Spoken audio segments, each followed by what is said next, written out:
Kumpang Hilonggo. Please subscribe Subscribe and like. and share. Ayan, magandang araw po no sa lahat nating mga kababayan, Luzon, Visayas at Mindanao. So, big love shout out sa ating mga kababayan, lalo na ho ang ating mga OFW. At syempre, sa mga bubuto sa Lunes, good luck po sa inyo. Piliin po natin kung talagang maka-Pilipino. At ang kanilang serbisyo ay para sa mga Pilipino. Hindi ho para doon sa mga politiko na mga kasamahan nila o sa nag-iisang tao lang. Piliin po natin yung mga politiko na tapat sa kanilang tungkulin, hindi para sa isang tao lang. So isa lang po ang masasabi ko sa lahat nating mga kababayan, ingat po tayo sa ating pagboto. Dahil dito nakasalalay ang ating bansa sa ating pipiliin ng mga kandidato, mga kababayan. So ito po mga kababayan, itong video natin ito, reaction na ito, gusto ko lang sampalin ng katotohanan itong isang senador na nagyayabang ngayon na ginagamit ang 20 per kilos daw na bigas na ni PBBM ay kanyang binabatikos ang 20 per kilo na bigas na ipinatupad ni BBM sa Visayas. 'Di ba? So, alam nyo mga kababayan, ito, pinapalabas talaga nila ito para siyempre sirain itong 20 per kilo na bigas ni BBM. Narinig naman natin kung anong sinabi ni Vice President Sara Duterte. Kung talaga siyang Vice Presidente, nasa gobyerno pa siya, pero hindi niya sinusuportahan, kung talagang siya ay maka-Pilipino, na nasa gobyerno pa siya, dapat sinuportahan niya ito, mga kababayan. Pero sa kanya pa mismo nanggaling na ito daw umano ay pagkain ng hayop. Itong 20 per kilo na bigas. Pero napatunayan na talagang maganda ang quality ng bigas. So napahiya ngayon si VP Sara Duterte. Ngayon na naman, para mapagtakpan, yung kanyang mga senador nagsasalita about dito sa 20 per kilo na bigas, mga kababayan. So, alam niyo po, etong mga senador na ito, dapat, etong mga kababayan, hindi dapat nila ito binabatikos. Kumbaga, sila, may pambili sila ng bigas eh. Ito, ang ginawa ng ating Pangulong Bongbong Marcos, nagbigay ng subsidy sa bigas para mapababa ito ng 20 per kilo. Nagbigay ng subsidy ang Pangulo natin. Siyempre, pira din yan ng taong bayan eh. Tax po yan ng taong bayan ang nilagay dyan. Kaya dapat lang ganun ang gagawin ng ating presidente o ng ating gobyerno para maibalik naman sa mga kababayan natin ang kanilang binabayad na tax. Pero bakit hindi ito suportado ni VP Sara Duterte at ng kanilang mga senador na batikos pa nila? Ay siyempre, babango si BBM sa taong bayan. Natupad na yung pangarap niya. Natupad na yung pangarap niya na gusto niyang makabenta sa kanyang termino ng 20 per kilo na bigas. Ayaw nila. Kasi nga siyempre, natupad ni BBM. Diba nung una pa lang, lagi nila sinasabi, 20 per kilo na bigas, saan na? Nung dumating na, nagalit naman sila. So wala pupuntahan ng gobyerno sa mga taong katulad mag-isip ng mga DDS, mga kababayan. So ito, pakinggan nyo po ang sinabi po ni Jimmy Bundok, mga kababayan, isang tumatakbong senador ng PDP o padapa laban. Pakinggan nyo ito mga kababayan, ang sinabi niya. Pakinggan nyo. Pwedeng ba sasabihin ng Pangulo, o sige, bukas 20 na yung bigas, bakit? Nag-invest ba tayo sa agrikultura? Nag-invest tayo sa agrikultura, sabi niya, mga kababayan. Baka tulog ito. Baka tulog ito mga kababayan.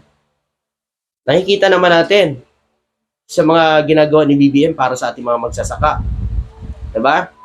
Nagbibigay siya ng mga pautang. Nagbibigay siya ng titulo ng lupa para sa mga magsasaka para hindi na nila ibenta ito kanilang mga lupa.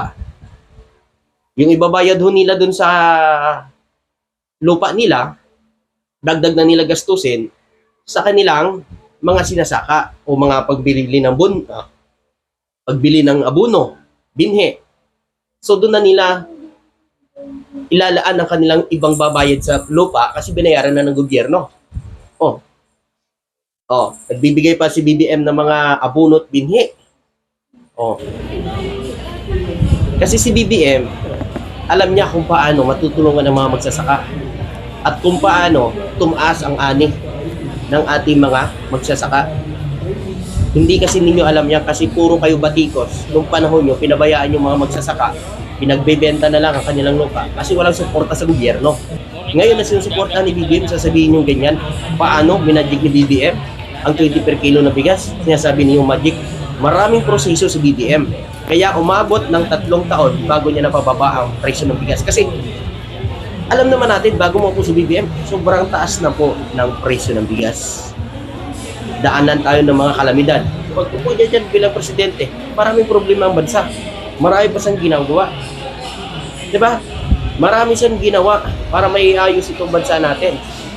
Ang gasolina lang, tingnan nyo, 90 per liter yan. Nung po sa BBM. Oh, ilan na ngayon? May nabibili na tayong 49. 47, 50. Diba? Halos kalahati ang nabawas doon. Oh, ibig sabihin, si BBM talagang magaling. Talagang napag-iisipan niya kung paano niya masusolusyonan, mapababa itong mga presyo at mga bilihin na ito, lalo na ang mga bigas at ang ating gasolina. Ngayon, ang bigas sobrang baba na eh. Napababa na talaga ni BBM eh. Oh. Tapos ito pa mga kababayan, pakinggan man natin yung sinasabi ni Jimmy Bundok. Nagbigay ba tayo ng mga harvesting machine?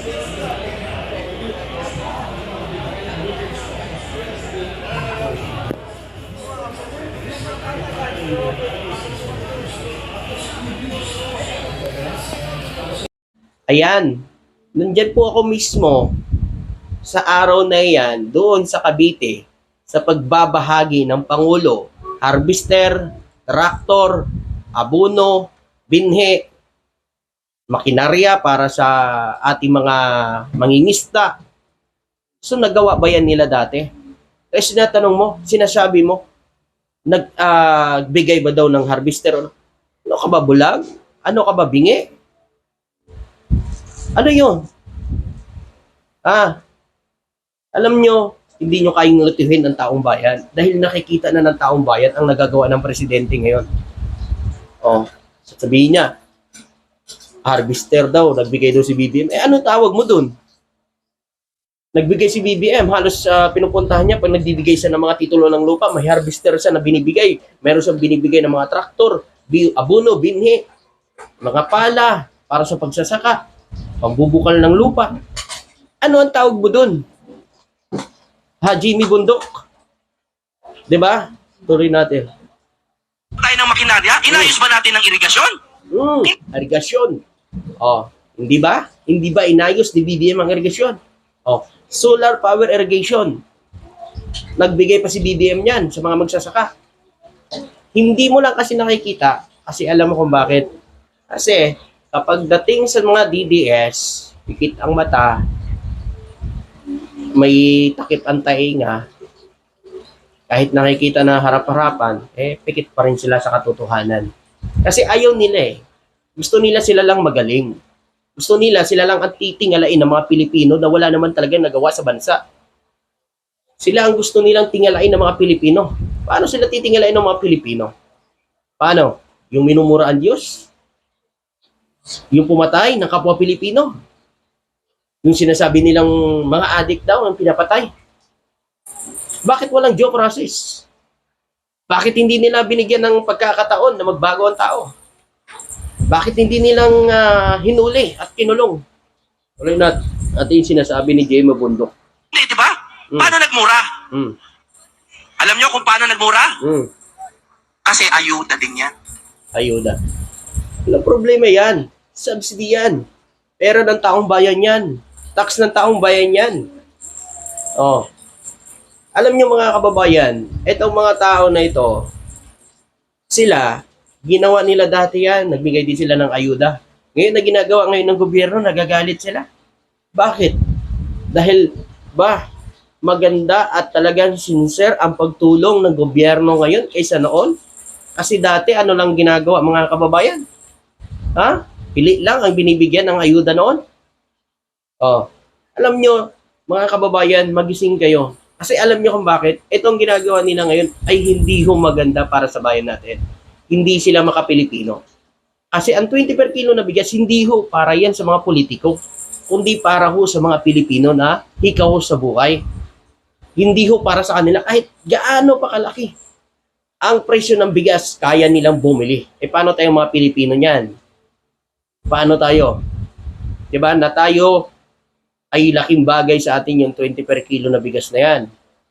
Mga kababayan. Diba? Alam nyo, sa mga kababayan natin, sinasabi nilang pamumulitika, oh, wala na ngayon. Pinasuspinde. Kasi nga, mga kababayan, baka gamitin ng mga politiko. Oh, pinagsuspindi ng COMELEC at ni PBBM, pinatigil muna yan. Oh, paano sinasabing yung pamumulitika?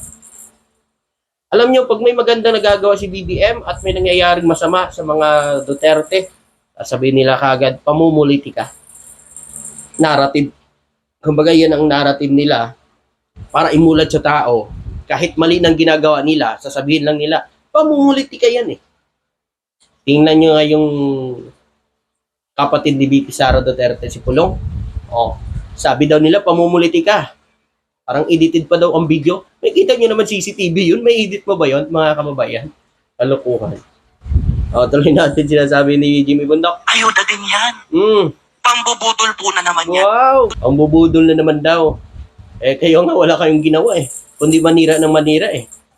Kung kayo makaupo sa gobyerno, sa tingin nyo, unlad ang bansa natin pag ganito yung mga tao, ganito mga politiko, kasi wala silang plataforma eh. Ang plataforma nila, paninira sa gobyerno. Ibig sabihin, pag nakaupo yan, hindi magsisilbi sa bayan yan.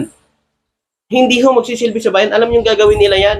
Kontrahin ang magandang ginagawa ng gobyerno.